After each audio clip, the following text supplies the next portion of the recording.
So, hello guys, here I am back with another problem. This problem is from the chapter Current Electricity. As we can see, it says that in the given figure, charge on the capacitor is charge on the capacitor in steady state. तो basically इस question को solve करने के लिए we need to understand what is the meaning of steady state. Steady state क्या होता है? तो जब कोई भी हम लेट से मैं एक सिंपल आरसी सर्किट की बात करता हूँ. तो अगर मेरे पास कोई एक आरसी सर्किट है तो स्टेडी स्टेट की बात जब की जाती है तो उसका मतलब होता है capacitor is now fully charged and current in the circuit is zero. ये हमें पता है, ठीक है. तो यहाँ पर हमें अगर हम ध्यान से देखने की कोशिश करें तो हमारा सर्किट किस तरीके से गिवन है. यहाँ पर हमारा सर्किट हमें गिवन है कुछ ऐसा कि यहाँ पर हमारे पास एक बैटरी है, a single register, again a capacitor, a battery and a resistor, again register and a battery. ठीक है, चाहे जो भी हो, यहाँ पर मुझे ये चीज़ समझ में आ रहा है कि जैसे भी जो भी डेटा दिया हुआ है, जो भी वैल्यूज़ दी है, बट हाँ मुझे ये ज़रूर समझ में आ गया कि अगर मैं इस सर्किट को इस फॉर्मेट में कन्वर्ट कर पाऊँ तो डेफिनेटली मैं इस प्रॉब्लम को ईजिली सॉल्व कर लूँगा. लाइक यहाँ पर मुझे पूछा क्या है, चार्ज पूछा है एंड मुझे पता है charge will be equal to C into voltage, जो भी वोल्टेज रहेगा वी. तो सबसे पहले मेरे मन में थॉट आ रहा है, क्योंकि मुझे ये चीज़ बताया गया है कि या तो मैं KVL लगाऊं या इंस्टेड ऑफ यूजिंग KVL मैं इसको क्या कन्वर्ट कर सकता हूं, इक्विवेलेंट बैटरी से. इक्विवेलेंट बैटरी का कॉन्सेप्ट मैं यूज़ कर सकता हूं.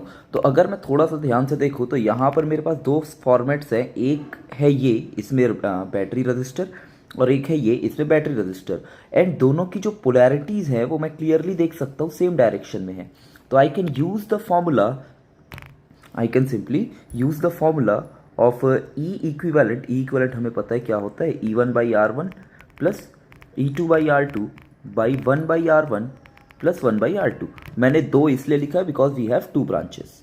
ठीक है, तो अब हम लोग इसके हिसाब से डेटा के हिसाब से सॉल्व कर लेते हैं. दैट इज मुझे दिया हुआ है V, इसकी वैल्यू दी है V, दिस इज R, इसकी भी वैल्यू मुझे दी है 2V and this is again R. तो इसको जब सॉल्व किया जाएगा तो टेक्निकली उन दोनों के बदले मैं एक EMF या एक इक्विवेलेंट बैटरी लिख सकता हूँ. That is E1/R1 V/R plus 2V/R divided by 1/R plus 1/R, which will be simply given as 3V/R is being divided by 2/R. No गड़बड़.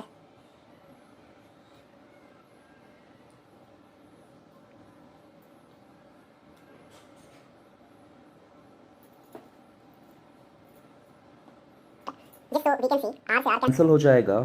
From here we can find that this is 3/2V या फिर 1.2V. This is the E equivalent and obviously R equivalent will be simply R का R/2 because both are in parallel. This term written here is 1/R equivalent, so we can see it is 2/R, so R/2 यहाँ से.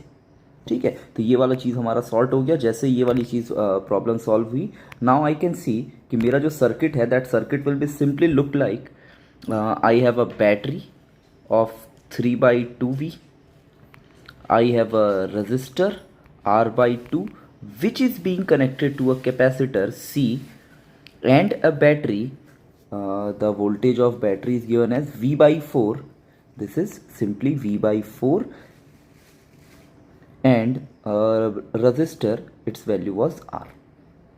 So again, because two batteries are in series and the order is opposite, so I can इन दोनों को भी मैं क्या कर सकता हूँ, एक सिंपल सिंगल बैटरी में कन्वर्ट कर सकता हूँ. 3.2V V/4, this will become larger battery of 1.25V.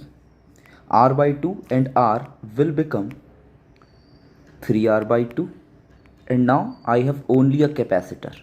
और मुझे पता है in steady state the total charge on it will be C into V. 1.25V is 5/4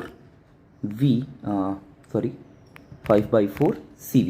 So this will be my final answer. So our correct option will be 5/4 CV, the option 3.